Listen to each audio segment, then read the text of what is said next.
వెండితెరపై ఆ హీరో అంటే మామూలు మనిషి కాదు. అడుగు వేస్తే చాలు భూమి కంపిస్తుంది. నవ్వితే హోరుగాలి. ఆయన పేరు పలికితే అభిమానుల గుండెల్లో గర్జన వినిపిస్తుంది. అలాంటిది హీరో విజయ్ వేదికపైకి అడుగు పెట్టగానే మదురై నగరం అభిమానుల గుండె చప్పుళ్లతో ఉరకలేసింది. కానీ ఆ ఉత్సాహం ఒక్క క్షణంలోనే పోలీస్ కేసు వరకు వెళ్తుందని ఎవరూ ఊహించలేదు. ఆగస్టు 21వ తేదీ తమిళనాడులోని మదురై నగరంలో టీవీకే పార్టీ మహానాడు జరుగుతోంది. రాజకీయ రంగంలో కొత్త అధ్యయనం ప్రారంభించడానికి హీరో విజయ్ రంగంలోకి దిగాడు. ఇక తమిళగ వెట్రి కళగం టీవీకే పేరుతో పార్టీ పెట్టాడు. మహానాడు నిర్వహించాడు. లక్షలాది మంది అభిమానులు హాజరయ్యారు.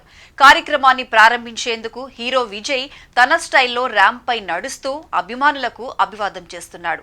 ఎప్పుడెప్పుడా అని ఎదురు చూస్తున్న ఆ క్షణం అభిమానులకు పండుగలా అనిపించింది. కొంతమంది ఉత్సాహంతో ర్యాంప్ పైకి ఎగబడ్డారు. తమ అభిమాన నటుడికి షేక్ హ్యాండ్ ఇవ్వాలన్న పిచ్చి, ఆరాటం, ఆవేశం ఒక్కసారిగా ఉప్పొంగింది. కానీ భద్రత పేరుతో బౌన్సర్లు అభిమానులను అడ్డుకున్నారు. కార్యక్రమానికి ఇబ్బంది అవుతుందని వారించేందుకు తీవ్రంగా ప్రయత్నించారు. వినే పరిస్థితి లేకపోవడంతో ర్యాంప్ పై నుంచి తోసేయడం వరకు వెళ్ళింది.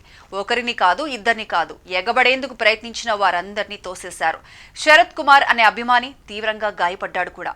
ఆసుపత్రిలో చికిత్స తీసుకున్న తర్వాత పెరంబలూరు పోలీస్ స్టేషన్ కు వెళ్లి ఫిర్యాదు చేశాడు. ఆ ఫిర్యాదు ఆధారంగా టీవీకే అధినేత హీరో విజయ్, ఆయన బౌన్సర్లపై పోలీసులు కేసు నమోదు చేశారు.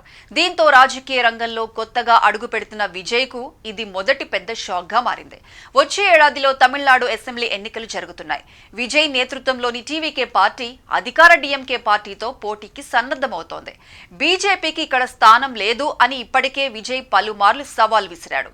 కానీ ఇంతలోనే వచ్చిన ఈ కేసు హీరో విజయ్ రాజకీయ ప్రయాణానికి ముళ్లదారిగా మారుతుందా, లేక ఆ ముళ్లదారిని పూలతో నింపి ముందుకు వెళ్తాడా అన్నది ఆసక్తికరంగా మారింది.